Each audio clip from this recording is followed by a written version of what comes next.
Good morning all of you.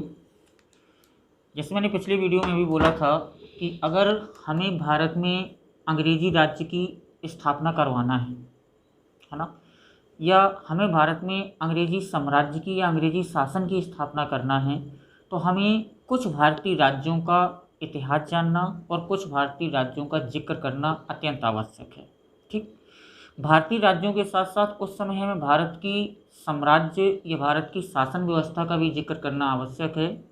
जिस दौर का हम इतिहास पढ़ रहे हैं, 1753 से 1773 के बीच का जो इतिहास या संवैधानिक विकास पढ़ रहे हैं, इस दौर की अगर हम बात करें तो इस दौर में भारत में मुगल वंश का शासन है ना। और मुगल वंश में इस समय मुख्यतः शाह आलम द्वितीय नामक व्यक्ति मुगल बादशाह है, जो भारत की शासन व्यवस्था को क्या कर रहा है, संचालित कर रहा है। क्लियर। लेकिन अंग्रेजों की शासन की स्थापना करने के लिए हमें एक राज्य का इतिहास जानना आवश्यक है, और वो राज्य है बंगाल राज्य। क्लियर। ठीक, अगर मैं 1753 से लेकर, है ना, 1773 तक के बंगाल राज्य की बात करूं, ठीक है, यह सीधा अपन बात कर लें कि जब से ब्रिटिश ईस्ट इंडिया कंपनी की स्थापना हुई 1600 से लेकर 1773 तक, है ना, अगर अपन बंगाल राज्य की बात करें तो बंगाल, इस समय का बंगाल, ठीक है, 1600 से 1773 के जिस बंगाल की अपन बात कर रहे हैं, इस समय के बंगाल में वर्तमान के 4 क्षेत्र शामिल हैं। ठीक है, वर्तमान का बांग्लादेश, ध्यान दीजिएगा, ठीक है, वर्तमान का बांग्लादेश, वर्तमान का बिहार, ठीक है, वर्तमान का उड़ीसा, ठीक है, और वर्तमान का आपका पश्चिम बंगाल। ठीक है, इन 4 क्षेत्रों को अगर मिला दें तो मुगल कालीन भारत का एक राज्य बनता था, जिसे अपन नाम देते हैं बंगाल राज्य। क्लियर। इन 4 क्षेत्रों को मिलाकर बांग्लादेश, बिहार, उड़ीसा और पश्चिम बंगाल, इन 4 क्षेत्रों को जब अपन मिला देते हैं तो उस समय के बंगाल राज्य का जन्म होता है। ठीक, अगर मुगल कालीन भारत की मैं बात करूं या उस भारत की बात करूं जिस भारत में मुगल शासक शासन कर रहे थे, उस भारत का एक संपन्न प्रांत अगर कोई है तो वो कौन सा प्रांत है, बंगाल प्रांत। जितने भी आक्रमण हुए, है ना, जितने भी विदेशी व्यापारी आए, सभी विदेशियों के आकर्षण का केंद्र होता था बंगाल राज्य। क्लियर। भारत में 5 यूरोपीय कंपनी आए, डच आए, डेनिश आए, अंग्रेज आए, फ्रांसीसी आए, पुर्तगाली आए, इन सभी के आकर्षण का केंद्र क्या रहा, बंगाल रहा, जिसमें ये 4 क्षेत्र शामिल हैं, वर्तमान बांग्लादेश, बिहार, उड़ीसा और पश्चिम बंगाल। ठीक, मुख्यतः अगर हम 3 यूरोपीय कंपनियों को देखें, जिनमें से एक डच है, ठीक है, दूसरे आपके अंग्रेज हैं, है ना, और तीसरे हैं फ्रांसीसी। ठीक, इन तीनों कंपनियों के आकर्षण का मुख्य केंद्र था बंगाल राज्य। क्लियर। डचों, अंग्रेजों और फ्रांसीसियों ने यहाँ पर अनेक व्यापारिक बस्तियों की स्थापना कर ली। वर्तमान इस समय के बंगाल राज्य का जो सबसे महत्वपूर्ण व्यापारिक पत्तन या व्यापारिक बंदरगाह था या व्यापारिक नगर था, वो कौन सा था, हुगली था। क्लियर। तो ये बंगाल राज्य आकर्षण का केंद्र रहा, और आकर्षण के केंद्र होने का इसका मुख्य कारण था इस राज्य की संपन्नता।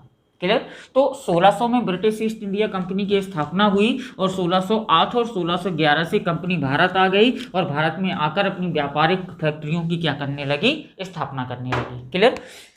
1633 से लेकर अगर अपन देखें, ध्यान दीजिएगा, है ना, 1633 से लेकर 1663 ईस्वी तक अंग्रेजों ने बड़े शांतिपूर्वक तरीके से व्यापार किया, है ना। ऐसा लगता था कि ये लोग बहुत सीधे हैं, सिर्फ व्यापारी हैं, व्यापार करेंगे, है ना, हमारे आंतरिक मामलों में हस्तक्षेप नहीं करेंगे, ना ही हमारी राजनीति को प्रभावित करेंगे। बड़ा शांत तरीके से व्यापार कर रहे थे, है ना, क्योंकि 1600 में कंपनी स्थापित हुई, 1608 में इन्होंने भारत में आकर सूरत में, मछलीपट्टनम में अपने व्यापारिक कारखानों की स्थापना करना क्या कर दिया, शुरू कर दिया। क्लियर।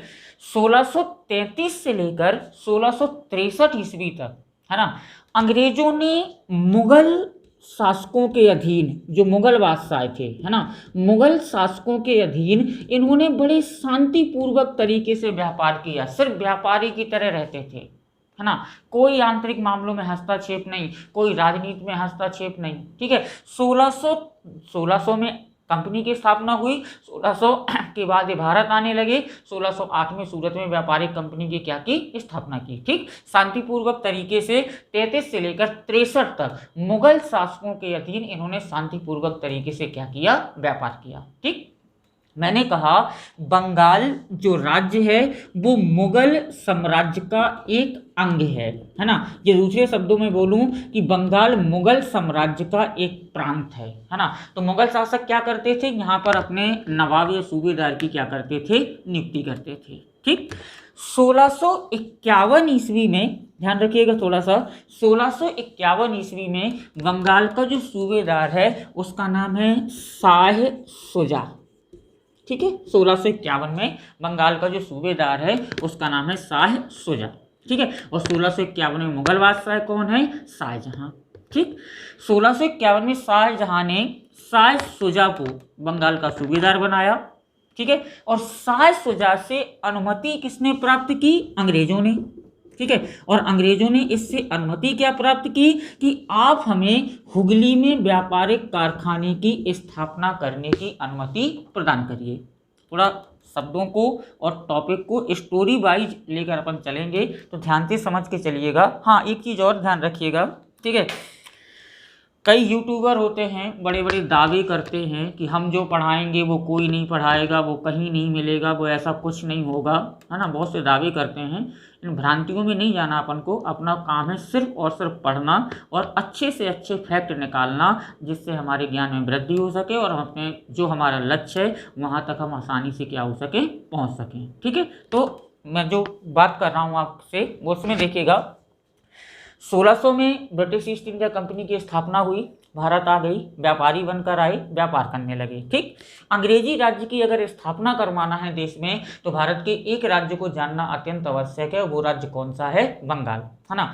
उस समय के बंगाल में वर्तमान का बांग्लादेश, बिहार, उड़ीसा और पश्चिम बंगाल शामिल है, ठीक। बंगाल मुगल कालीन भारत का एक संपन्न प्रांत है, ठीक। जितनी भी व्यापारिक कंपनियां थी, व्यापारिक लोग थे, उनके आकर्षण का केंद्र क्या था, बंगाल था। 1633 से लेकर 1663 तक, है ना, अंग्रेजों ने मुगल शासकों के अधीन रहकर पूरे भारत में शांतिपूर्वक व्यापार किया, है ना। 1651 में मुगल बादशाह हैं शाहजहां, और 1651 में शाहजहां ने शाह शुजा को बंगाल का क्या किया, सूबेदार नियुक्त किया, है ना।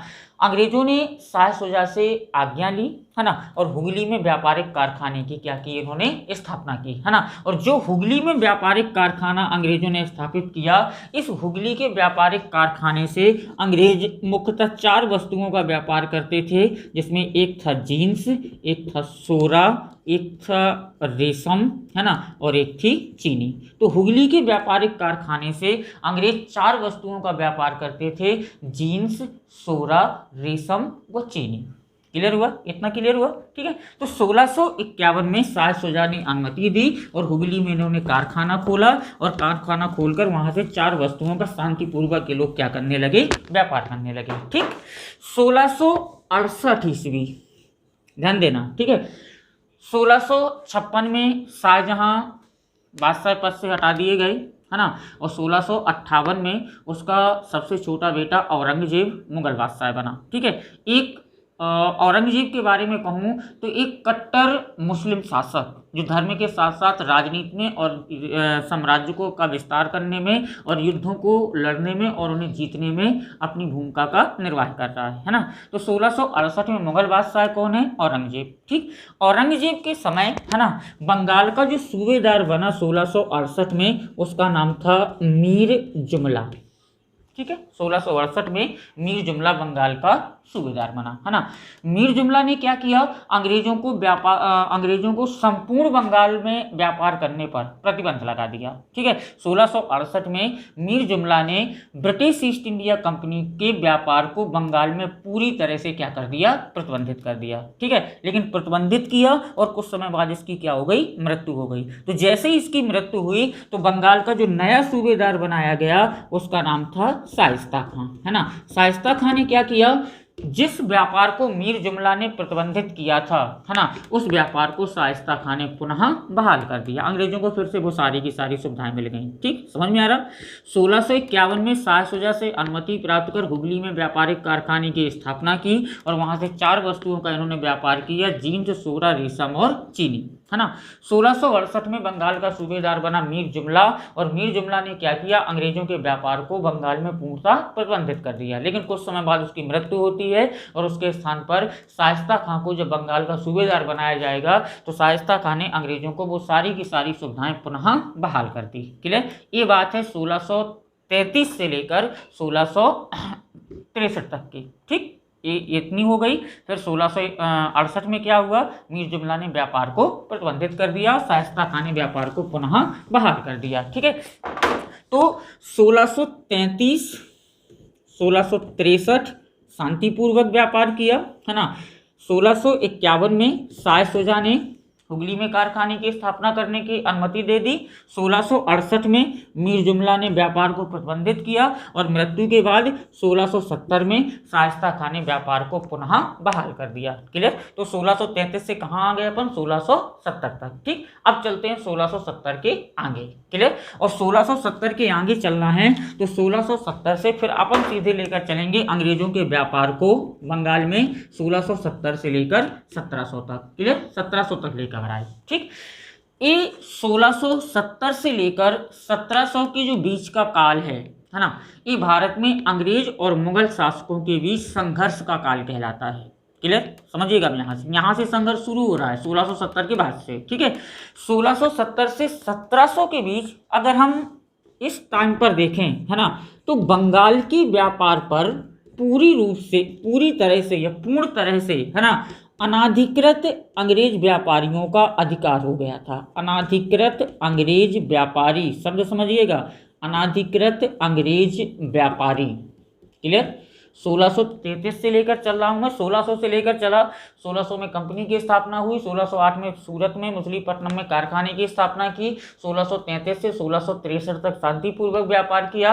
1651 में शाह शुजा से अनुमति प्राप्त कर हुगली में कारखाने की स्थापना की। 1668 में मीर जुमला ने व्यापार को प्रतिबंधित कर दिया, लेकिन 1670 में शाइस्ता खान ने अंग्रेजों के व्यापार को पुनः बंगाल में बहाल कर दिया। ठीक, 1670 से 1700 के बीच का जो काल है ना, ये काल भारत में मुगल अंग्रेज संघर्ष के नाम से जाना जाता है ना, क्योंकि 1670 से 1700 के बीच संपूर्ण बंगाल में, है ना, ये बंगाल का जितना भी व्यापार था, बंगाल के संपूर्ण व्यापार पर अंग्रेज अनाधिकृत अंग्रेज व्यापारियों का एकाधिकार था। ठीक है, ये कौन थे ये समझ लें हम पहले, है ना।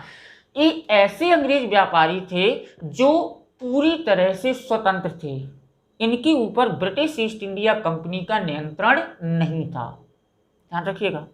ठीक है, 2 तरह के अंग्रेज व्यापारी हैं हमारे देश में अभी, है ना। एक ब्रिटिश ईस्ट इंडिया कंपनी के नियंत्रण में रहकर व्यापार करते हैं, है ना, वो व्यापार कहलाएगा ब्रिटिश ईस्ट इंडिया कंपनी का। और एक पूरी तरह से स्वतंत्र हैं जिनके ऊपर ब्रिटिश ईस्ट इंडिया कंपनी का नियंत्रण नहीं है। ऐसे व्यापारियों को अपन नाम देते हैं अनाधिकृत अंग्रेज व्यापारी, अर्थात पूर्ण रूप से स्वतंत्र, जिनके ऊपर कंपनी का कोई नियंत्रण नहीं है। क्लियर हुआ। ठीक है, तो 1670 से 1700 के बीच संपूर्ण बंगाल में अनाधिकृत अंग्रेज व्यापारियों का व्यापार पर एकाधिकार रहा, है ना। ये अनाधिकृत अंग्रेज व्यापारी ऐसे व्यापारी थे जो पूर्णतः स्वतंत्र थे, जिनके ऊपर ब्रिटिश ईस्ट इंडिया कंपनी का कोई नियंत्रण नहीं था। और इन्हीं अनाधिकृत अंग्रेज व्यापारियों की गतिविधियां ही भारत में मुगल अंग्रेज संघर्ष का क्या बनी, कारण बनी। क्लियर हुआ। ठीक, आगे चलते हैं, 1700 के आगे चलते हैं। ठीक, 1701 ईस्वी में, है ना, बंगाल में एक परिवर्तन होने जा रहा है ना। 1701 ईस्वी में मुगल बादशाह औरंगजेब, इस समय औरंगजेब हैं, है ना, क्योंकि औरंगजेब 1658 से 1707 ईस्वी तक मुगल बादशाह रहा, है ना। 1701 ईस्वी में मुगल बादशाह औरंगजेब ने मुर्शिद कुली खां को, ध्यान देना, मुर्शिद कुली खां को बंगाल का नवाब बनाया, बंगाल का सूबेदार बनाया। ठीक है, मुर्शिद कुली खां 1701 में बंगाल का सूबेदार बनता है है ना, जिसने 1704 ईस्वी में, है ना, बंगाल की राजधानी ढाका से, क्योंकि 1704 तक समझिएगा, 1704 तक बंगाल की राजधानी ढाका थी जो वर्तमान में बांग्लादेश की राजधानी है ना। तो 1704 ईस्वी में मुर्शिद कुली खान ने बंगाल की राजधानी ढाका से स्थानांतरित करके कहाँ ले गया? मुर्शिदाबाद। पहला कार्य इसका, है ना। 1701 में नवाब बना बंगाल का, और 1704 में इसने बंगाल की राजधानी ढाका से कहाँ स्थानांतरित कर दी? मुर्शिदाबाद। क्लियर। लेकिन इस समय अपन देखें तो 1707 ईस्वी में, है ना, औरंगजेब की क्या हो जाती है? मृत्यु हो जाती है। और जब औरंगजेब की मृत्यु होती है, औरंगजेब की मृत्यु से ही मुगल वंश का पतन प्रारंभ हो जाता है, क्योंकि औरंगजेब की मृत्यु के बाद कोई भी एक ऐसा योग्य शासक नहीं हुआ जो मुगलों की सत्ता को संभाल कर रख पाता, है ना। और एक चीज हमेशा ध्यान रखना, जब कभी सत्ता का जो प्रमुख होता है अगर वह अयोग्य होता है तो उसकी अयोग्यता का लाभ कौन उठाते हैं? प्रांत। और प्रांत लाभ उठाकर क्या करते हैं? अपनी स्वतंत्रता की घोषणा करते हैं। क्लियर। सीधा सा अर्थ है। जैसे वर्तमान में देखें, अगर दिल्ली का शासक कमजोर हो जाए, है ना, तो राज्य मनमानी करने लगेंगे, जो मन में आएगा वो करेंगे, है ना। लेकिन दिल्ली में अगर तेज तर्रार शासक बैठा है, दिल्ली का मतलब केंद्र सरकार, है ना, तेज तर्रार शासक बैठा है तो राज्य नियंत्रण में रहते हैं। और इस समय तो लोकतंत्र है, सब स्वतंत्र है, कुछ भी कर लो, है ना। और जब राजतंत्र होता है ना, तो राजतंत्र में केंद्र का शासक ही राज्यों का प्रधान है, वो राज्यों के प्रतिनिधि नियुक्त करता है ना। उसका एक एग्जांपल हम देख भी सकते हैं, जैसे वर्तमान में केंद्र का हेड है राष्ट्रपति, है ना, और राज्यों के हेड होते हैं राज्यपाल। ठीक है। राष्ट्रपति जब चाहे तब राज्यपालों को पद से हटा सकता है। ठीक है। तो कहीं ना कहीं केंद्र शक्तिशाली होता है, तो और केंद्र शक्तिशाली होता है, और अगर केंद्र का शासक भी शक्तिशाली है तो राज्य हमेशा क्या रहते हैं? नियंत्रण में रहते हैं। लेकिन औरंगजेब की मृत्यु के बाद ध्यान रखना, मुगल राज्य अयोग्य शासकों से चलने लगा, अयोग्य शासक बनने लगे। तो जब अयोग्य शासक बनने लगे तो निश्चित है राज्य क्या करेंगे? स्वतंत्र होंगे। और यहाँ पर मुर्शिद कुली खान भी यही करता है ना। 1701 में नवाब बना, 1704 में राजधानी ढाका से मुर्शिदाबाद ले गया, और औरंगजेब की मृत्यु के बाद इसने 1719-20 में स्वतंत्र बंगाल राज्य की क्या कर दी? स्थापना कर दी। ये मुर्शिद कुली खान है। ठीक। 1701 में नवाब बने, 1704 में ढाका से मुर्शिदाबाद राजधानी ले गए, और 1707 में औरंगजेब की मृत्यु के बाद 1719-20 में इन्होंने स्वतंत्र बंगाल राज्य की क्या कर दी? स्थापना कर दी। क्लियर। ठीक। हम मुर्शिद कुली खान को यहीं छोड़ते हैं। ठीक। 1726 ईस्वी में मुर्शिद कुली खां के बाद बंगाल का नवाब बना सुजाउद्दीन। ठीक। ये बंगाल का नवाब बनता है। ठीक। इसने क्या किया? 1726 में नवाब बना, इसने क्या किया? 1739 ईस्वी में, है ना, बंगाल की शासन व्यवस्था में एक व्यक्ति को लेकर आता है जिसका नाम रहता है अलीवर्दी खां, और ये अब इतिहास में मुख्य भूमिका निभाएगा। ठीक है। 1739 में, है ना, सुजाउद्दीन ने क्या किया? 1726 में नवाब बना, 1739 में अलीवर्दी खां को इसने बंगाल प्रांत का नायब नाजिम नियुक्त किया। बंगाल प्रांत में एक पद है नायब नाजिम, पद था, है नहीं। ठीक है। नायब नाजिम नियुक्त किया। ठीक। सुजाउद्दीन ने। ठीक।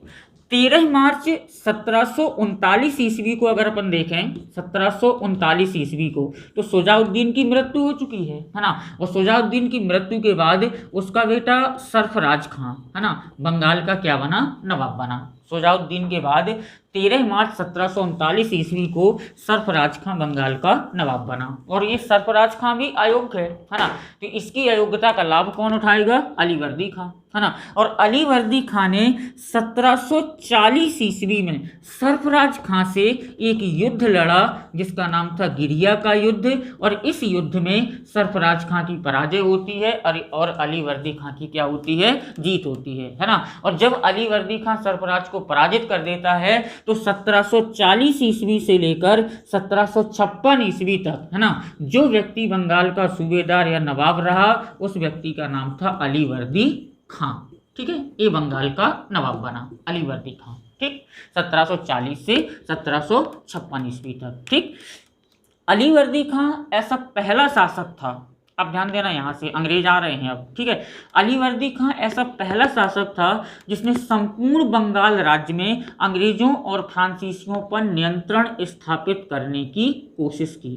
है ना। अंग्रेजों की जो कलकत्ता की व्यापारिक बस्ती थी जिसका नाम था फोर्ट विलियम, ठीक है, और फ्रांसीसियों की जो व्यापारिक बस्ती थी जिसका नाम था चंद्रनगर, इन दोनों व्यापारिक बस्तियों की जो किलेबंदी अंग्रेज कर रहे थे या फ्रांसीसी कर रहे थे, किलेबंदी के मतलब चारों तरफ से सुरक्षा घेरा बना रहे थे और सैनिकों को वहां नियुक्त कर रहे थे। तो अली वर्दी खान ने कलकत्ता एवं चंद्रनगर की किलेबंदी का क्या किया, विरोध किया, है ना। और जब कलकत्ता और चंद्रनगर की किलेबंदी का विरोध करेगा अली वर्दी खान, तो निश्चित है अंग्रेज किसके विरोधी हो जाएंगे, अली वर्दी खान के। क्लियर। 1740 की गिरिया के युद्ध में सरफराज खां को पराजित करता है और 1740 से 1756 तक बंगाल का नवाब बना, है ना। इसने अंग्रेज और फ्रांसीसी दोनों का विरोध किया और दोनों पर नियंत्रण स्थापित करना चाहा, है ना। और नियंत्रण स्थापित करने के लिए इसने कलकत्ता की अंग्रेज व्यापारिक बस्ती फोर्ट विलियम, तीन नाम आते हैं, fort William, fort saint George और फोर्ट थॉमस, तीन नाम आते हैं, ठीक है। कलकत्ता की जो बस्ती है उसका नाम है फोर्ट विलियम। तो कलकत्ता की अंग्रेज व्यापारिक बस्ती फोर्ट विलियम और चंद्रनगर की व्यापारिक बस्ती की किलेबंदी का इसने क्या किया, विरोध किया। लेकिन 1756 में इसकी क्या हो जाती है, मृत्यु हो जाती है। क्लियर। अब यहाँ ध्यान देना, जब इसकी मृत्यु होती है तो इसका कोई बेटा नहीं है जिसकी मृत्यु के बाद इसके राज्य को या इसका उत्तराधिकारी बन सके और राज्य को क्या कर सके, चला सके। इसकी बेटियां हैं, लाडली बेगम तीन बेटियां हैं इसकी, है ना, लाडली बेगम, घसीटी बेगम, ठीक है। तो इसकी कोई संतान या बेटा है नहीं है, निश्चित है जब बेटा नहीं है ना, तो मृत्यु के बाद किसी बेटी के बेटे को क्या बनाएगा, उत्तराधिकारी बनाएगा। क्लियर। 1756 में इसकी मृत्यु होती है और इसकी मृत्यु के बाद 10 अप्रैल 1756 को, ध्यान रखिएगा, 10 अप्रैल, है ना, 1756 ईस्वी को, ठीक, अली वर्दी खां की मृत्यु के बाद इसका जो नाती है या पोता है ना, जिसे नाम दिया जाता है सिराज-उद-दौला, ठीक है, सिराज-उद-दौला, ठीक है। 10 अप्रैल 1756 को अली वर्दी खां की मृत्यु के बाद सिराज-उद-दौला बंगाल का नवाब बना। क्लियर। कितना अच्छा लगता है यार, नवाब बन गया, वाह क्या जलवे होंगे, है ना, बढ़िया एंजॉय कर रहा होगा, ठीक है। लेकिन एंजॉय तो कर रहा था, ध्यान दीजिएगा, ठीक है, लेकिन बंगाल का राज्य या बंगाल का शासन जो सिराज-उद-दौला को अपने दादाजी से मिला, अली वर्दी खां से, है ना, वो कोई फूलों का सेज नहीं था, ऐसा सेज था, सेज समझते हैं ना, बढ़िया सुंदर विस्तर, इसमें फूल नहीं है ना, उसमें फूल की जगह पर कांटे डले हुए हैं, ठीक। क्योंकि सीधा सा अर्थ है, अगर अली वर्दी खां का कोई बेटा होता, मृत्यु के बाद शासक बन जाता, कोई दिक्कत नहीं थी, है ना, क्योंकि वो वैध उत्तराधिकारी होता। लेकिन सिराज-उद-दौला अली वर्दी खां का वैध उत्तराधिकारी नहीं है, ठीक है। तो जब वैध उत्तराधिकारी नहीं है तो अन्य जितने भी लोग हैं, है ना, वो धीरे धीरे करके उस पद को प्राप्त करने के लिए क्या थे, प्रयासरत थे। जैसे अपन नॉर्मल अपने समाज से देख लें, समाज में कोई अगर ऐसा व्यक्ति है जिसकी कोई संतान नहीं है ना, तो उसकी मृत्यु होने पर उसकी संपत्ति को प्राप्त करने के लिए दूर दूर के रिश्तेदार पैदा हो जाते हैं, जो कभी आए तक नहीं तो उसका हालचाल पूछने, मरने के बाद संपत्ति पर हक जताने जरूर आ जाते हैं। यही सिराज-उद-दौला के साथ, अली वर्दी खां के साथ था। उसकी मृत्यु हुई, कोई संतान नहीं है, तो उसने सिराज-उद-दौला को अपना उत्तराधिकारी घोषित कर दिया। तो सिराज-उद-दौला 10 अप्रैल 1756 को बंगाल का सूबेदार तो बन गया, लेकिन अगर अपन कहें कि उसका जो सिंहासन है, उसका जो बंगाल का ताज है, बड़ा अच्छा था, सुखमय जीवन जी रहा था, गलत है ना, कांटों से भरा हुआ जीवन था। क्यों? क्योंकि उसके खुद के संबंधियों ने सिराज-उद-दौला का विरोध किया, है ना। और सिराज-उद-दौला का जो पहला विरोध किया शासक बनने का, है ना, पहला विरोध किया बंगाल में एक क्षेत्र रहेगा, है ना, पूर्णिया, ठीक है। पूर्णिया के जो नवाब थे, है ना, ध्यान देना, पूर्णिया के नवाब, उनका नाम था शौकत जंग, ठीक है। तो सिराज-उद-दौला के नवाब बनने का या बंगाल के सूबेदार बनने का पहला विरोध किया पूर्णिया के नवाब शौकत जंग ने, है ना। दूसरा विरोध किया सिराज-उद-दौला की मौसी घसीटी बेगम ने, उसने भी इसका विरोध किया, है ना। वो नहीं चाहती थी कि सिराज-उद-दौला क्या करे, बंगाल का नवाब बने, है ना। तीसरा विरोध किया सिराज-उद-दौला के सेनापति मीर जाफर ने, ठीक है। इसने भी सिराज-उद-दौला का क्या किया, विरोध किया। तो सिराज-उद-दौला 10 अप्रैल 1756 को बंगाल का सूबेदार तो बना, लेकिन उसके विरोधी बहुत सारे हो गए और भी बहुत से हैं, जगत नारायण है, अमीन चंद्र है ना, लेकिन मैं मुख्यतः 3 को ले रहा हूँ, ठीक है। पूर्णिया का नवाब शौकत जंग, सिराजुद्दौला का विरोधी उसकी मौसी घसीटी बेगम और उसका सेनापति मीर जाफर, ये सिराजुद्दौला के विरोध में खड़े थे, है ना। लेकिन सिराजुद्दौला भी एक योग्य शासक सिद्ध हुआ, है ना, और उसने सर्वप्रथम शासक बनते ही उसका पहला काम हुआ अपने विरोधियों का दमन करना, है ना, और अपने वो तीनों विरोधियों का दमन कर देता है, लेकिन लास्ट में इसका दमन नहीं कर पाता है, और यही सिराजुद्दौला के पतन का क्या बन जाता है, कारण बन जाता है, ठीक है। तो अपने विरोधियों का दमन जब सिराजुद्दौला करेगा तो कैसे करता है समझिएगा। सबसे पहले उसने अपनी मौसी को देखा, बोले आओ मौसी पहले तुमसे निपट लें, ठीक है। तो मौसी से निपटने के लिए क्या किया, उसने सर्वप्रथम मौसी को बंदी बनाकर कारागार में डाल दिया, मौसी गई, खत्म मौसी, ठीक है। मौसी का काम तमाम हुआ, अब मौसी दोबारा इतिहास में निकल कर नहीं आएगी, ठीक है। तो अब कौन बचा, मीर जाफर और शौकत जंग, क्लियर। तो मौसी को बंदी बना लिया, मीर जाफर के स्थान पर उसने क्या किया, मीर जाफर को सेनापति पद से हटाया और मीर जाफर के स्थान पर एक अन्य व्यक्ति को सेनापति बना दिया जिसका नाम था मीर मर्दान। मीर जाफर भी शांत हो गए कुछ समय के लिए, ठीक। 2 विरोधी चले गए, मौसी बंदी हो गई, कारागार में पहुंच गई, और सेनापति मीर जाफर सेनापति पद से हट गए और मीर मर्दान क्या बन गया, सेनापति बन गया, ठीक है। अब कौन बचा, शौकत जंग। शौकत जंग से उसने युद्ध किया, है ना। सिराजुद्दौला ने 1756 ईस्वी में, है ना, सिराजुद्दौला और शौकत जंग के बीच एक युद्ध होगा जिस युद्ध का नाम है मनिहारी का युद्ध, है ना। इस युद्ध में सिराजुद्दौला ने शौकत जंग को पराजित करके उसकी हत्या कर दी, और इस प्रकार सिराजुद्दौला ने अपने सभी विरोधियों का पूर्णतः दमन कर दिया, क्लियर। मौसी को बंदी बना लिया, जाफर के स्थान पर मीर मर्दान को सेनापति बना दिया, ठीक है, ये भी समझ में आ रहा है। और अपने जो मुख्य विरोधी है शौकत जंग, ठीक है, उसे मनिहारी के युद्ध में पराजित करके उसकी हत्या कर दी, क्लियर, ठीक। अब बचे अंग्रेज, अंग्रेजों पे आते हैं, है ना। अंग्रेज सिराजुद्दौला के तो विरोधी थे ही, है ना, लेकिन सिराजुद्दौला के दादा अलीवर्दी खां के समय से ही वो बंगाल के शासक के विरोधी हो गए थे।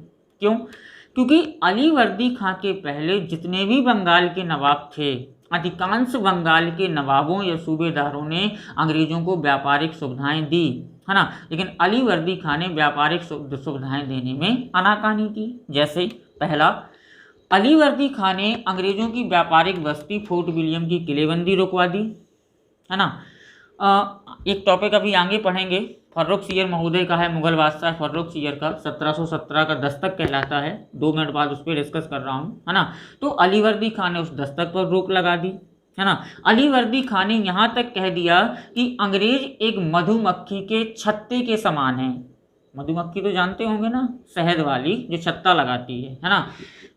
अलीवर्दी कहता है कि अंग्रेज मधुमक्खी के छत्ते के समान है, अगर इनसे कुछ ना बोलो, शांत रहो, तो बहुत अच्छे लोग शहद ही शहद देंगे, जैसे मधुमक्खियाँ होती हैं, अगर उन्हें छेड़ो मत तो कभी आपको काटती नहीं है, शहद देती हैं, लेकिन अगर छेड़ दिया तो भाई साहब इतना काटती हैं आपको, इतना काटती हैं कि मार ही डालेंगी। तो अलीवर्दी खां भी अंग्रेजों को यही कहता है कि अंग्रेज मधुमक्खी के छत्ते के समान है, अगर इन्हें छेड़ा नहीं जाएगा तो शहद देंगे, और अगर छेड़ा जाएगा तो काट काट कर क्या करेंगे, मार डालेंगे। और छेड़ने का काम किसने किया, अलीवर्दी खां ने स्वयं किया, क्लियर। उसका पोता बना, तो निश्चित है पोते से भी अंग्रेजों के संबंध कटुतापूर्ण थे, है ना। और कटुतापूर्ण संबंध होने का मुख्य कारण सिराजुद्दौला नहीं है ना, अंग्रेज ही कारण थे, जिससे अंग्रेज और सिराजुद्दौला के मध्य संबंध हमेशा क्या रहे, तनावपूर्ण। जैसे पहला कारण क्या था कि अंग्रेज और सिराजुद्दौला के मध्य संबंध तनावपूर्ण थे, पहला कारण समझिएगा। सिराजुद्दौला का विरोध शौकत जंग कर रहा है ना, मौसी घसीटी बेगम कर रही है, मीर जाफर कर रहा है ना। तो अंग्रेजों को तो देखना चाहिए कि या तो तटस्थता की नीति अपनाते, किसी के साथ ना जाते, ना वो सिराजुद्दौला के साथ जाते, ना वो उसके विरोधियों के साथ जाते, तटस्थ रहते, कोई प्रॉब्लम नहीं थी, है ना। लेकिन अंग्रेजों ने यहाँ पर तटस्थता की नीति नहीं अपनाई, अंग्रेजों ने सिराजुद्दौला का साथ देने की बजाय अंग्रेजों ने साथ किसका दे दिया, विरोधियों का। तो निश्चित है सिराजुद्दौला अंग्रेजों से नाराज हो गया और उसके संबंध क्या हो गए, खराब हो गए, ठीक। दूसरा, जब सिराजुद्दौला का राज्यारोहण हो रहा था, वो बंगाल का नवाब बन रहा था, तो तुम बंगाल के एक बड़े व्यापारी हो, है ना, और तुम्हारा एक कर्तव्य बनता था कि सिराजुद्दौला के दरबार में जाते और उसे कोई ना कोई उपहार देते, वो तुमसे खुश हो जाता। क्योंकि भारत के राजा सिर्फ क्या चाहते थे, तुम तो उपहार दे दो, हमसे कुछ भी ले जाओ, ठीक है, कई ऐसे एग्जाम्पल भरे पड़े हैं इतिहास में कि राजाओं को छोटी से छोटी वस्तु गिफ्ट के रूप में देकर बड़ी से बड़ी संपत्ति और जो भी हम मांगना चाहते थे हम राजाओं से प्राप्त कर चुके हैं छोटी सी वस्तु के बदले में। क्लियर। जैसे रामायण हम देखते हैं, रामायण में क्या देखते हैं, राजा दशरथ और कैकेयी, है ना, कहते हैं राक्षसों का और देवताओं का युद्ध हो रहा था, है ना। उस युद्ध में राजा दशरथ ने देवताओं की ओर से भाग लिया था, देवासुर संग्राम में, है ना। और जब राजा दशरथ ने भाग लिया था तो राजा दशरथ के रथ को चलाने का काम किया था महारानी कैकेयी ने, है ना। तो कैकेयी की रथ चलाने की कला से राजा दशरथ इतने प्रसन्न हो गए कि उन्होंने कैकेयी को कह दिया कि रानी आपको जो भी चाहिए हो हमसे मांग लो, हम तुम्हें 2 वरदान देते हैं। ठीक है।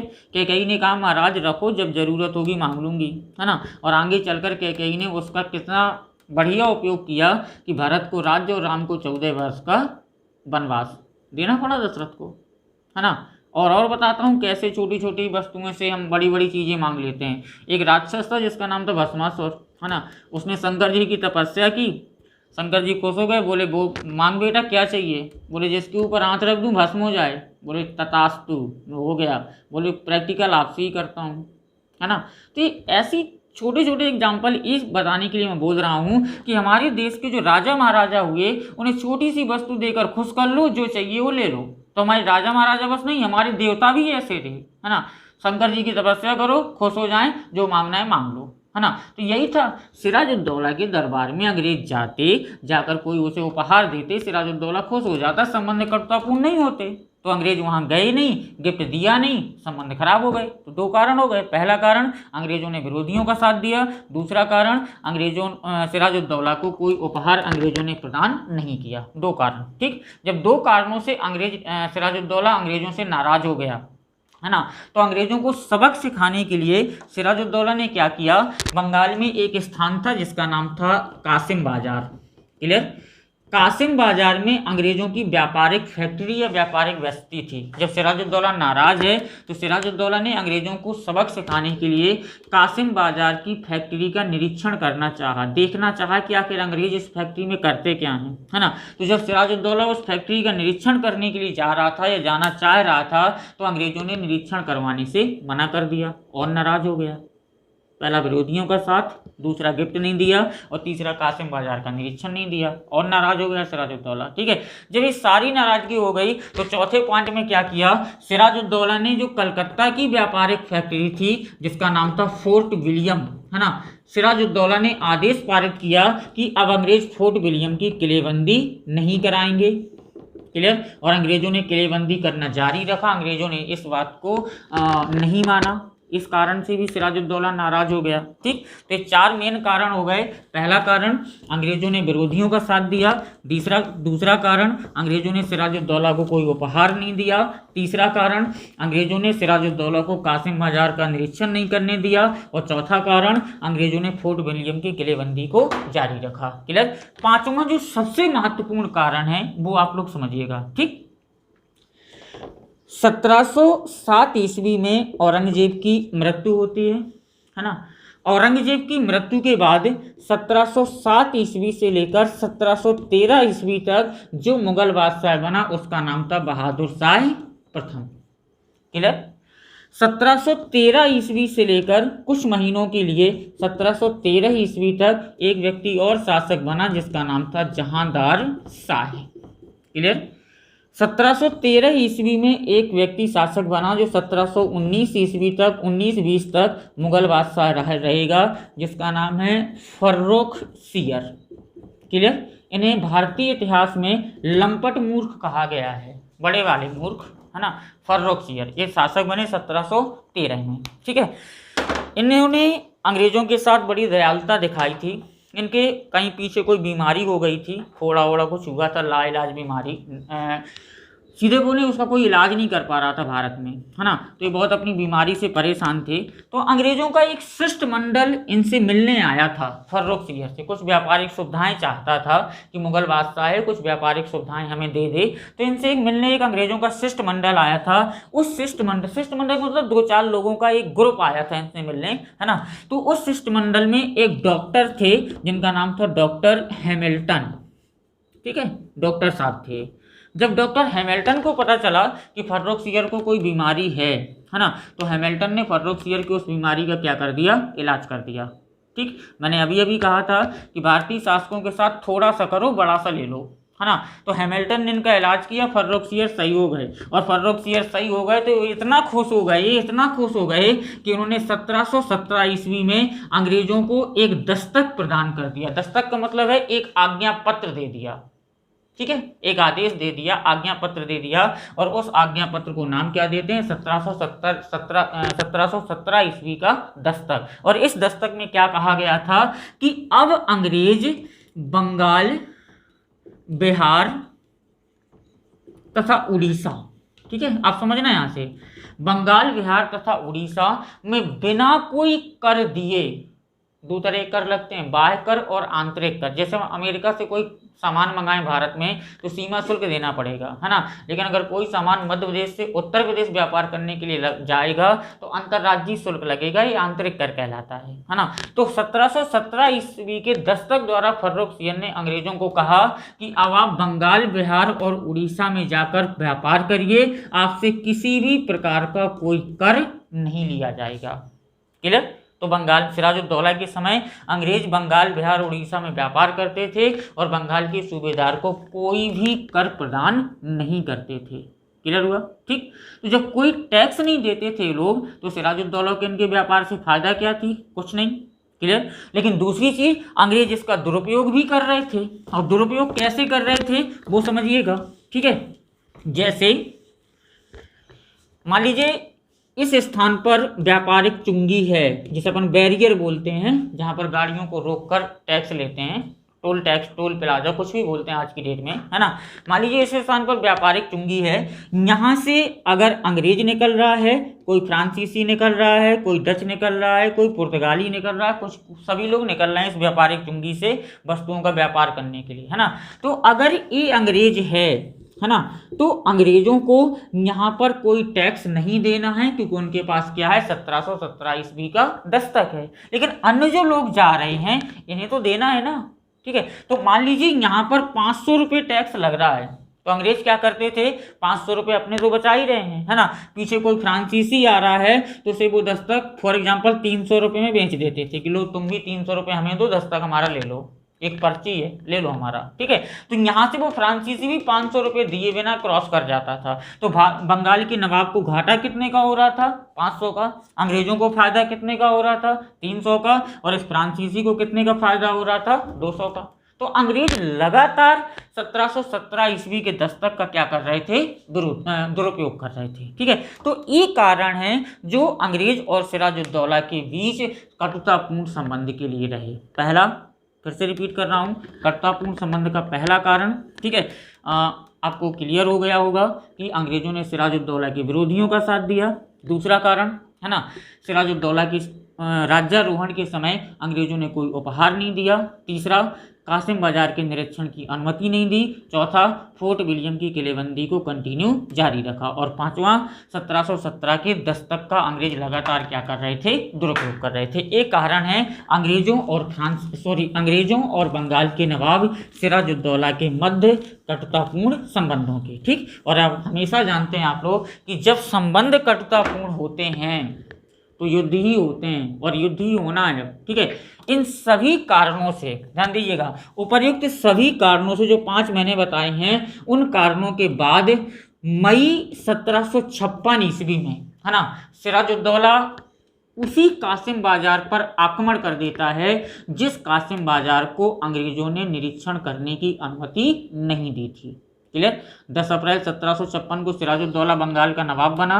अंग्रेजों से जब इसके संबंध कटुतापूर्ण हो गए तो मई 1756 ईस्वी में सिराजुद्दौला ने कासिम बाजार पर क्या कर दिया, आक्रमण कर दिया। ठीक, कासिम बाजार पर आक्रमण करके उसे जीत लिया। और इसके बाद 15 जून, ये ध्यान रखना, 15 जून 1756 ईस्वी को सिराजुद्दौला ने कलकत्ता पर आक्रमण किया, और कलकत्ता की व्यापारिक बस्ती फोर्ट विलियम पर सिराजुद्दौला ने क्या कर लिया, अधिकार कर लिया। ठीक है, अंग्रेज अब पूरी तरह से सरेंडर हो रहे हैं। ठीक, उपयुक्त कारण, विरोध के 5 कारण, और उन कारणों के बाद मई 1756 में सिराजुद्दौला ने कासिम बाजार को जीत लिया और 15 जून 1756 ईस्वी को, है ना, कलकत्ता के फोर्ट विलियम पर अधिकार करके कलकत्ता की व्यापारिक बस्ती फोर्ट विलियम पर क्या कर लेता है, अधिकार कर लेता है। क्लियर। फोर्ट विलियम का जो अंग्रेज गवर्नर था, जो फोर्ट विलियम की व्यापारिक बस्ती है, फैक्ट्री है, उसका जो हेड था या गवर्नर था, उसका नाम था ड्रेक।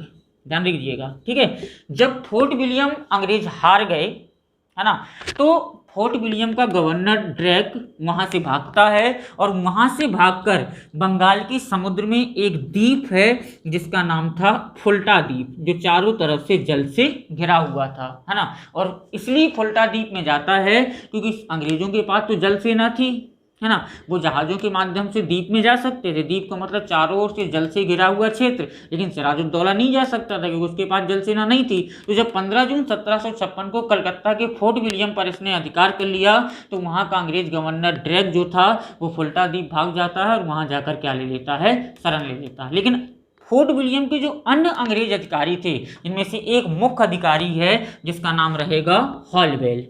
क्लियर। ये मुख्य अधिकारी है, ये भागने में सफल नहीं हुआ, है ना। और हॉलवेल व अन्य अंग्रेजों को नवाब के सामने क्या करना पड़ा, आत्मसमर्पण करना पड़ा। ये 15 जून की बात है, ठीक। लगभग 20 जून को, है ना, 1756 को संपूर्ण कलकत्ता पर या पूरी फोर्ट विलियम पर सीधा बोलूं कि 20 जून 1756 तक कलकत्ता संपूर्ण कलकत्ता पर सिराजुद्दौला का क्या हो गया, अधिकार हो गया, ठीक। 20 जून 1756 को फोर्ट विलियम के अंदर से लगभग 446 अंग्रेजों को बंदी बनाया गया था। समझिएगा, फिर से रिपीट किए दे रहा हूं, ठीक है।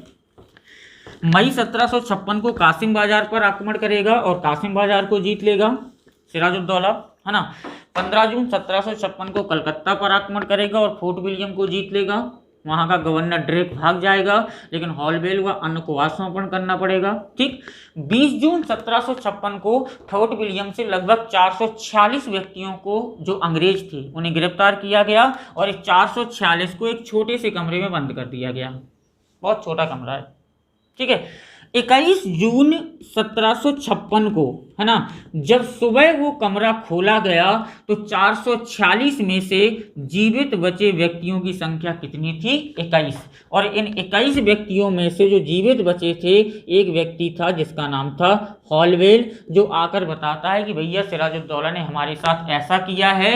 इस घटना को, है ना, काल कोठरी या ध्यान देना, इस घटना को काल कोठरी या ब्लैक ट्रेजेडी की घटना कहा जाता है। क्लियर हुआ। मई 1756 कासिम बाजार जीत लिया, 15 जून 1756 कलकत्ता के फोर्ट विलियम को जीत लिया, 20 जून 1756 को 446 अंग्रेजों को एक छोटे से कमरे में बंद किया, 21 जून को 21 व्यक्ति जीवित बचे। इस घटना को काल कोठरी की घटना कहा जाता है। अंग्रेजों की कलकत्ता से एक बहुत बड़ी पराजय। क्लियर। अंग्रेजों की कलकत्ता से एक बहुत बड़ी पराजय, ठीक है। लेकिन अब देखना, अब अंग्रेज आगे बढ़ेंगे, इतनी जल्दी तो हार नहीं मानेंगे क्योंकि वो मधुमक्खी हैं, है ना। अगर छेड़ोगे तो काट काट कर मार डालेंगे, नहीं छेड़ोगे तो शहद देंगे। और सिराजुद्दौला ने तो छेड़ने का काम किया है, तो काट के मारना तो है ऐसे, ठीक। कैसे? अब हार गए, जून की बात है, इसके बाद बरसात, है ना। अब अपन आते हैं अक्टूबर में, ठीक है। अक्टूबर 1756 ईस्वी को, ठीक है, अक्टूबर 1756 ईस्वी को, है ना, मद्रास का जो अंग्रेज गवर्नर है, क्योंकि इस समय 3 प्रेसिडेंसियां हैं, है ना, कलकत्ता, बंबई और मद्रास, ठीक। तो मद्रास का जो अंग्रेज गवर्नर है उसका नाम है रॉबर्ट क्लाइव। ये मद्रास का अंग्रेज गवर्नर है ना। कलकत्ता का अंग्रेज गवर्नर था ड्रेक, है ना, और मद्रास का अंग्रेज गवर्नर है रॉबर्ट क्लाइव, ठीक है। तो ये अपन समझ लिया, है ना, कि जब अंग्रेज पूरी तरह से बंगाल को हार गए, है ना, तो अंग्रेज कहाँ डिपेंड हो गए, मद्रास पे, है ना, क्योंकि बंगाल का जो अंग्रेज गवर्नर ड्रेक है वो भागकर बेचारा फुल्टा द्वीप चला गया है ना। तो अंग्रेज डिपेंड कहाँ पर हो गए, मद्रास पर, ठीक। अक्टूबर 1765 में मद्रास के अंग्रेज गवर्नर रॉबर्ट क्लाइव, है ना, और उसके सेनापति या सहयोगी, है ना, जो उसका सेनापति होगा रॉबर्ट क्लाइव का, वो होगा एडमिरल वाटसन। एडमिरल मतलब ध्यान देना, ये जल सेना का पद है ना। जैसे थल सेना का पद होता है जनरल, वायुसेना का पद होता है एयर चीफ मार्शल और थल सेना का पद होता है एडमिरल। आज भी हमारी तीनों सेनाओं में जो हमारी थल सेना है वो जनरल उसका हेड होता है, जो वायुसेना है उसका हेड होता है एयर चीफ मार्शल और जो जल सेना है उसका हेड होता है एडमिरल। ये तीनों पद कहाँ से आए? इंग्लैंड से। यही है संवैधानिक विकास। एडमिरल का पद कहाँ से है? इंग्लैंड से, है ना। तो रॉबर्ट क्लाइव का जो एडमिरल है वाटसन, तो क्लाइव और वाटसन दोनों को बंगाल भेजा गया क्योंकि बंगाल अंग्रेज पूरी तरह से हार चुके थे। क्लियर। तो जब क्लाइव और वाटसन बंगाल आते हैं, है ना, तो बंगाल आने के बाद इन्होंने बंगाल पर आक्रमण किया, है ना। और ध्यान देना 2 जून 1757 ईस्वी को, 56 समाप्त हो गए 57 पे आ गए, है ना। तो अक्टूबर 1756 में मद्रास से क्लाइव को और वाटसन को भेजा गया बंगाल अभियान पर कि आप जाइए और बंगाल को सिराजुद्दौला से जीतिए, जो अंग्रेज पूरी तरह से क्या हो चुके थे, खो चुके थे बंगाल को। ठीक। तो वाटसन और क्लाइव आते हैं और 2 जून 1756 ईस्वी को दोनों ने कलकत्ता पर क्या कर लिया? अधिकार कर लिया। ठीक। कलकत्ता पर अधिकार किया तो निश्चित सी बात है कलकत्ता का नवाब सिराजुद्दौला पराजित हुआ होगा, है ना। और एडमिरल वाटसन और रॉबर्ट क्लाइव से जब सिराजुद्दौला पराजित होते हैं, है ना, तो सिराजुद्दौला पराजित होने के बाद ध्यान देना सिराजुद्दौला और रॉबर्ट क्लाइव के बीच, है ना, एक संधि होती है और इस संधि को नाम दिया जाता है अलीनगर की संधि। क्लियर। ठीक। पहले सिराजुद्दौला ने बंगाल को जीत लिया, लेकिन जब मद्रास का गवर्नर क्लाइव और वाटसन आता है तो सिराजुद्दौला कलकत्ता को पूरी तरह से क्या हो जाता है? हार जाता है। और जब हारता है तो रॉबर्ट क्लाइव और सिराजुद्दौला के बीच 2 जून 1756 ईस्वी को एक संधि होती है, जिस संधि को नाम दिया जाता है अलीनगर की संधि। और इस संधि के द्वारा, है ना, जिस बंगाल को या कलकत्ता को अंग्रेजों ने पूर्णतः खो दिया था, उस कलकत्ता को पुनः प्राप्त कर लिया, फोर्ट विलियम पर अधिकार कर लिया और वह सभी व्यापारिक सुविधाएं अंग्रेजों ने एक बार पुनः प्राप्त कर ली जो सिराजुद्दौला ने उनसे क्या कर ली थी? वापस कर ली थी। क्लियर। लेकिन अब यहाँ से अंग्रेजों की नीतियां बदल गई। नीति क्या बदली कि अंग्रेज अब बंगाल में नृप निर्माता बनना चाहते थे। नृप मीन्स राजा और निर्माता मतलब बनाने वाला, अर्थात राजा को बनाने वाला। अंग्रेज बंगाल में निर्माता बनना चाहते थे और इसके लिए अंग्रेज या क्लाइव ने जो नीति चली वो नीति ये चली कि उसने सिराजुद्दौला के स्थान पर बंगाल पे किसी ऐसे शासक को बंगाल का नवाब बनाना चाहता था जो अंग्रेजों के हाथ की कठपुतली हो, जैसा ये नचाएं वैसा वो नाचे, है ना। तो जब ये नीति चली क्लाइव ने तो निश्चित है सिराजुद्दौला उसका क्या करेगा? विरोध करेगा, है ना। और सिराजुद्दौला जब क्लाइव की इस नीति का विरोध करता है तो सिराजुद्दौला और अंग्रेजों के बीच, है ना, एक युद्ध होता है जिस युद्ध को अपन नाम देते हैं प्लासी का युद्ध। ध्यान दीजिएगा, अब अपन संविधान में प्रवेश कर रहे हैं। प्लासी का युद्ध, ठीक है। प्लासी का युद्ध होता है 21 जून 1757 ईस्वी को। क्लियर। 2 जून 1757 को अलीनगर की संधि हुई और 21 जून 1757 ईस्वी को प्लासी का युद्ध होगा। क्लियर। ध्यान दीजिएगा। ठीक। प्लासी युद्ध की अगर पृष्ठभूमि की बात करूं, है ना, कि प्लासी युद्ध की पृष्ठभूमि क्या रही, है ना, तो भारतीय इतिहास के कुछ निर्णायक युद्ध हैं जिनसे कोई ना कोई रिजल्ट निकला है ना। और उसी निर्णायक युद्धों में से एक है प्लासी का युद्ध, क्योंकि इस युद्ध ने भारत की इतिहास की परिभाषा बदल दी। और परिभाषा क्या बदली कि भारत से मुस्लिम धर्म के शासन या मुस्लिम साम्राज्य का पतन होगा और भारत में अंग्रेजी साम्राज्य की क्या होगी? स्थापना होगी। तो 21 जून 1757 को प्लासी का युद्ध हुआ। प्लासी वर्तमान में बंगाल के नदिया जिले के गंगा नदी के तट पर स्थित है ना। यहाँ युद्ध हुआ प्लासी का, सिराजुद्दौला पराजित होगा, है ना। और पराजित क्यों हुआ? क्योंकि उसका सेनापति मीर जाफर, है ना, इतने सारे विरोधी थे कि विरोधियों ने युद्ध में भाग ही नहीं लिया। सेनापति मीर जाफर था, युद्ध लड़ने जाता है, युद्ध में एक भी गोला बारूद नहीं चलाता है, खड़ा रहता है, खड़े खड़े पूरी सेना हार जाती है, लौट के वापस आ जाता है, क्योंकि वो अंग्रेजों से क्या था? मिला हुआ था, है ना। तो 21 जून 1756 को प्लासी का युद्ध हुआ। प्लासी वर्तमान में बंगाल के नदिया जिले में गंगा नदी के तट पर स्थित है, जिसमें सिराजुद्दौला की पराजय हुई और सिराजुद्दौला को मात दिया गया। क्लियर। सिराजुद्दौला का इतिहास समाप्त हुआ। ठीक।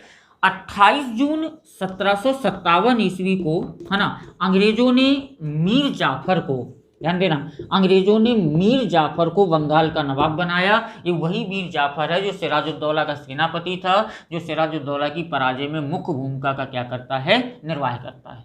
क्लियर। 28 जून 1756 को ये बंगाल का सूबेदार बना। अब जब सूबेदार बना है, किसके सहयोग से बना है, अंग्रेजों के सहयोग से, तो अंग्रेजों को कोई ना कोई उपहार जरूर देगा ये, है ना। और इसने क्या किया, बंगाल का एक क्षेत्र है जिसे नाम देते हैं 24 परगना। क्लियर। 24 परगना की जागीरदारी इसने किसे प्रदान कर दी, ब्रिटिश ईस्ट इंडिया कंपनी को उपहार स्वरूप, क्योंकि कंपनी ने इसे क्या बनाया था, सूबेदार, है ना। तो सूबेदारी प्राप्त करने के उपलक्ष्य में इसने 24 परगना की जागीरदारी किसे दे दी, ब्रिटिश ईस्ट इंडिया कंपनी को। और इसे नवाब बनाने में मुख्य भूमिका किसने निभाई थी, रॉबर्ट क्लाइव ने। तो इसने क्लाइव को 2,34,000, ध्यान देना, 2,34,000 पौंड, है ना, क्लाइव को क्या दे दिया, इसने उपहार दे दिया। तो कंपनी भी खुश और क्लाइव भी खुश। क्या चाहिए अब, क्लाइव को सब तो मिल गया, है ना, बंगाल मिल गया, कंपनी को 24 परगना मिल गई और क्लाइव को 2,34,000 का उपहार मिल गया, है ना। लेकिन क्लाइव इससे संतुष्ट नहीं हुआ, है ना। क्लाइव ने क्या किया, रॉबर्ट क्लाइव ने, है ना, 1760 ईस्वी में, है ना, क्योंकि अब वो तो नृप निर्माता बन चुका है ना। तो 1760 ईस्वी में क्लाइव ने क्या किया, मीर जाफर के स्थान पर, है ना, उसके सेनापति मीर कासिम को बंगाल का नवाब बना दिया। जाफर को नवाब पद से हटाया और नवाब किसे बना दिया, मीर कासिम को, है ना। जाफर नाराज हो गया, कासिम खुश हो गया, है ना। और कासिम इतना खुश हुआ कि इसने एक अंग्रेज अधिकारी बेसन टार्ट को, है ना, अंग्रेज अधिकारी बेसन टार्ट को इसने 5 लाख रुपए दिए। ध्यान देना, अंग्रेज अधिकारी बेसन टार्ट को 5 लाख उपहार स्वरूप देता है ना। हालवेल को, वही जो काल कोठरी में जीवित बच गया था, 21 में से था, है ना, हालवेल को 2,70,000 पौंड का उपहार देता है ना। और कर्नल केलार्ड को, ध्यान देना, कर्नल केलार्ड को 4 लाख पौंड उपहार स्वरूप देता है। सब पूरा खजाना खाली कर दिया बंगाल का इसने, है ना। जापान ने तो 24 परगना और 2,34,000 दिए थे, ठीक। जब 1760 में कासिम बना तो इसने क्या किया, बेसन टार्ट को 5 लाख, हालवेल को 2,70,000 और कर्नल केलार्ड को 4 लाख रुपए उपहार स्वरूप प्रदान किए। क्लियर। लेकिन कासिम भी एक योग्य शासक है, ये नहीं कह सकती कासिम एक अयोग्य शासक है। कासिम बहुत योग्य शासक है ना। और योग्यता के कारण ही अभी कासिम को नवाब पद से हटाया जाएगा, है ना।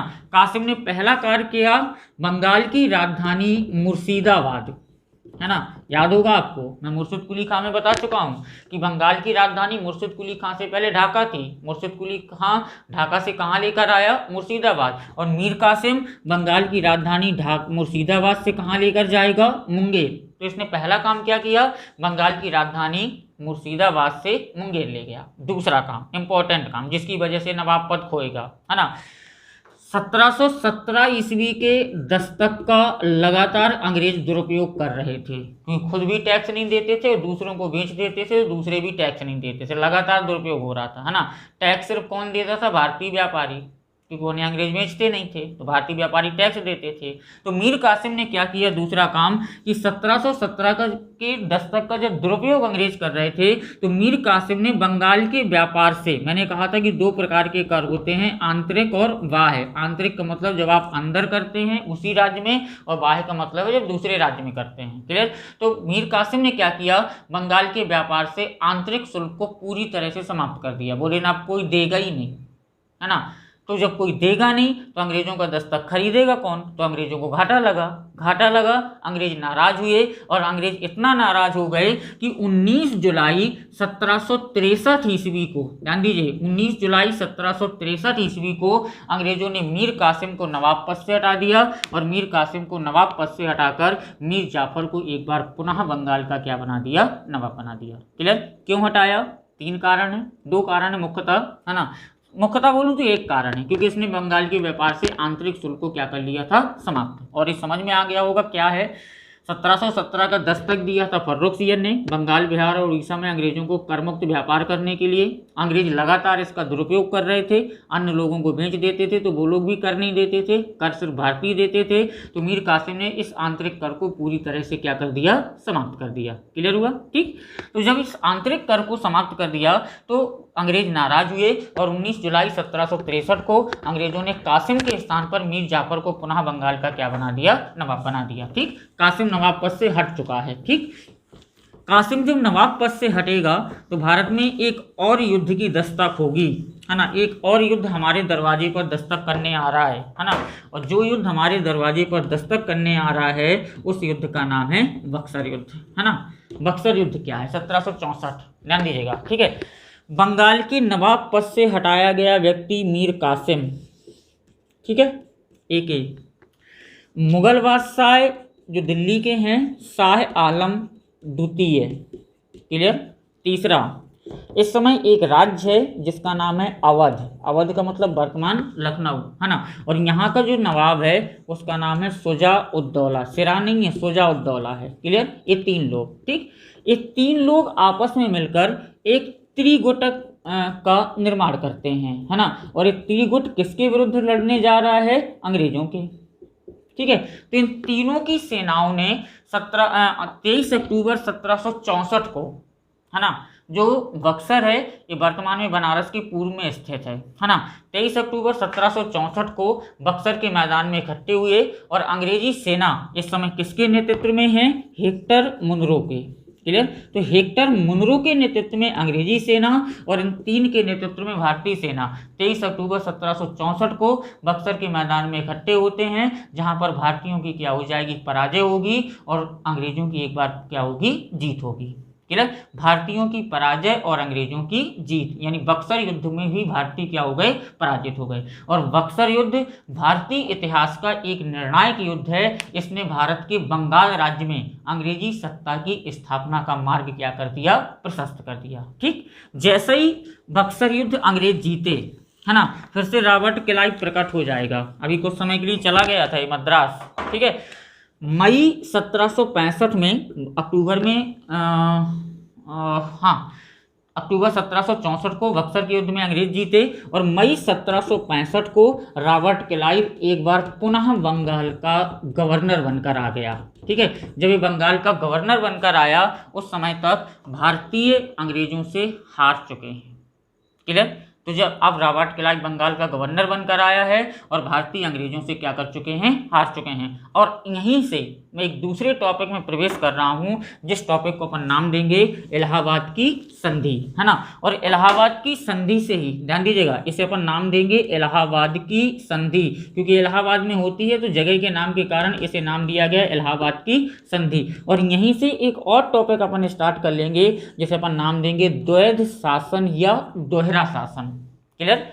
तो अपन ने पढ़ा कि अक्टूबर 1764 को बक्सर युद्ध में भारतीय हार गए और मई 1765 में रॉबर्ट क्लाइव बंगाल का गवर्नर बनकर आ गया। ठीक है, आ गया बंगाल, आने दीजिए, देखते हैं क्या करता है। ठीक है, ये बंगाल आया, इसने 12 अगस्त 1765 ईस्वी को, ध्यान दीजिएगा, 12 अगस्त 1765 को मुगल बादशाह शाह आलम द्वितीय और अवध के नवाब शुजा उद्दौला के साथ एक संधि की, जिसे नाम क्या देते हैं? इलाहाबाद की संधि। और इस संधि में हुआ क्या है? यही बंगाल राज्य की, इस बंगाल में अंग्रेजी राज्य की स्थापना करवा देगा। ठीक है, तो 12 अगस्त 1765 को जो इलाहाबाद की संधि रॉबर्ट क्लाइव मुगल बादशाह शाह आलम द्वितीय से कर रहा है, उसके 2 पॉइंट मेन हैं।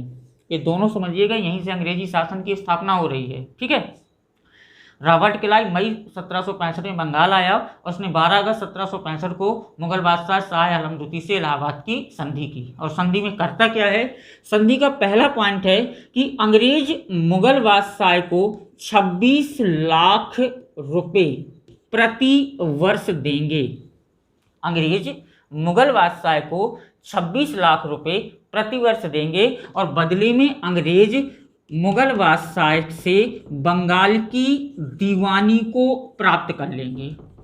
क्लियर, समझिएगा, पहला पॉइंट है अंग्रेज मुगल बादशाह को 26 लाख रुपए प्रतिवर्ष देंगे, है ना, और बदले में मुगल बादशाह से अंग्रेज बंगाल, बिहार, उड़ीसा की दीवानी प्राप्त कर लेंगे। यानी सीधा सा अर्थ है कि अब अंग्रेज मुगल बादशाह को 26 लाख रुपए प्रति वर्ष देंगे और बदले में बंगाल, बिहार और उड़ीसा के किसानों से भू राजस्व या भूमि कर या लगान की क्या करेंगे? वसूली करेंगे। यहाँ से शोषण स्टार्ट। कैसे? अंग्रेजों को 26 लाख रुपए पहले मुगल शासक को देना है, तो ढेर सारे कर्मचारी लगेंगे लगान की वसूली के लिए, है ना। फिर लगान वसूला जाएगा। तो अब चाहे किसानों की फसल में पानी बरसे, फसल हो या ना हो, आग लग जाए, कीड़े खा जाए, उन्हें कोई मतलब नहीं, उन्हें लगान चाहिए तो चाहिए। क्लियर। तो मुगल बादशाह को 26 लाख देंगे, बदले में बंगाल, बिहार और उड़ीसा की क्या प्राप्त कर लेंगे? दीवानी प्राप्त कर लेंगे। ठीक है, यानी भू राजस्व जो बंगाल के नवाब के पास अभी दो चीज़ें थी, फौजदारी और दीवानी। दीवानी बंगाल के नवाब से चली गई, है ना, और दीवानी किसे मिल गई? अंग्रेजों को। ठीक। दूसरा पॉइंट क्या है? अंग्रेज बंगाल के नवाब से 32 लाख रुपए लेंगे। ध्यान देना, बंगाल के नवाब से अंग्रेज 32 लाख रुपए लेंगे और बदले में बंगाल के नवाब को क्या देंगे? फौजदारी, यानी शांति व्यवस्था। ठीक है, बंगाल का नवाब अंग्रेजों को 32 लाख रुपए देगा और बंगाल में डंडा लेकर शांति स्थापित करेगा। अंग्रेज मलाई खाएंगे, जो छाछ होगी वो बंगाल का नवाब देखे। क्लियर। ये है इलाहाबाद की संधि। ठीक। इलाहाबाद की संधि का पहला पॉइंट कहता है कि अंग्रेज मुगल बादशाह को 26 लाख रुपए देंगे और बदले में बंगाल, बिहार और उड़ीसा के किसानों से लगान की वसूली करेंगे, है ना। अंग्रेज बंगाल के नवाब से 32 लाख रुपए लेंगे और बंगाल, बिहार और उड़ीसा की जो फौजदारी है, शांति व्यवस्था है, वो बंगाल के नवाब को बेच देंगे। क्लियर। अब देखना, बंगाल राज्य का नाम बंगाल, है ना। बंगाल का शासन दो लोग चला रहे हैं, है ना। दीवानी कौन चला रहा है? अंग्रेज। ठीक है, दीवानी चला रहे हैं अंग्रेज। फौजदारी कौन चला रहा है ना। फौजदारी चला रहा है बंगाल का नवाब। ठीक। राज्य एक है बंगाल, शासन एक है। शासन कितने लोग कर रहे हैं? 2 लोग। दीवानी अंग्रेजों के पास है और फौजदारी नवाब के पास है। इसे कहते हैं द्वैध शासन। ठीक है, इस समय अगर हम देखें तो बंगाल में दीवानी अंग्रेजों के पास है और फौजदारी बंगाल के नवाब के पास है, यानी 2 अलग अलग व्यक्तियों के द्वारा संचालित की जा रही है। इसी कारण इसे बंगाल का द्वैध शासन कहा जाता है। और ये बंगाल का द्वैध शासन लगा कब? 1765 में, और समाप्त कब होगा? 1772 में। क्लियर। द्वैध शासन का जन्मदाता कौन है? जो व्यवस्था को लेकर आया था, द्वैध शासन का जन्मदाता है लियो कार्टियस। ठीक है, बंगाल में द्वैध शासन को लगाया किसने है? रॉबर्ट क्लाइव ने। क्लियर, ध्यान दीजिएगा। और बंगाल में द्वैध शासन को समाप्त किसने किया है? वारेन हेस्टिंग्स ने। क्लियर। ठीक, बंगाल में द्वैध शासन को लगाया किसने है? बोलें तो किसने लगाया? रॉबर्ट क्लाइव ने। और इसे समाप्त किसने किया है? वारेन हेस्टिंग्स ने। क्लियर हुआ। ठीक, तो ये है इलाहाबाद की संधि और बंगाल का द्वैध शासन। इलाहाबाद की संधि और बंगाल का द्वैध शासन। ठीक है, तो एक मैटर क्लियर करिएगा आप लोग, है ना। इलाहाबाद की संधि कब होती है? बक्सर युद्ध के बाद। अक्टूबर 1764 में बक्सर युद्ध में भारतीयों की पराजय होगी। मई 1765 में क्लाइव फिर से बंगाल आएगा, गवर्नर बनेगा। 12 अगस्त 1765 को मुगल बादशाह शाह आलम द्वितीय से इलाहाबाद की संधि करेगा। और इस संधि की पहली शर्त है कि अंग्रेज मुगल बादशाह को 26 लाख रुपए प्रतिवर्ष देंगे, बदले में बंगाल की दीवानी यानी लगान वसूलेंगे। बंगाल के नवाब से 32 लाख रुपए लेंगे और बंगाल के नवाब को देंगे क्या? फौजदारी या शांति व्यवस्था। इस पूरे में अगर देखें तो राज्य एक, बंगाल शासन एक, चला कितने लोग रहे हैं? 2। इस शासन को नाम देते हैं द्वैध शासन या दोहरा शासन। और ये बंगाल में कब से कब तक रहा? ये बंगाल में कब से कब तक रहा? 1765 से 1772 ईस्वी तक। इसे बंगाल में लगाया किसने है? रॉबर्ट क्लाइव ने। और इसे बंगाल से समाप्त कौन करेगा? वारेन हेस्टिंग्स, है ना। द्वैध शासन का जनक कौन है? लियो कार्टियस। आज के वीडियो में बस इतना ही। जो नेक्स्ट वीडियो हमारा आएगा वो आएगा 1772-73 का रेगुलेटिंग एक्ट, जिसे अपन कहाँ से उठाएंगे? द्वैध शासन से। ध्यान दीजिएगा, 1772-73 के रेगुलेटिंग एक्ट की जो पृष्ठभूमि बनेगी वो बनेगी इलाहाबाद की संधि और द्वैध शासन से ही, है ना। तो आज के वीडियो में बस इतना ही। आपको हमारे द्वारा दी गई जानकारी अगर स्पष्ट हो रही है, समझ में आ रहा है, मैटर आपके लिए यूजफुल है, तो हमारे चैनल को आप सब्सक्राइब करें, शेयर करें और अपने ज्ञान में वृद्धि करें। यही हमारी भगवान से दुआ है कि आप जल्द से जल्द सब लोग अपने अपने जो लक्ष्य बनाए हैं उस अपने अपने लक्ष्य तक यथावत पहुंच सके। धन्यवाद।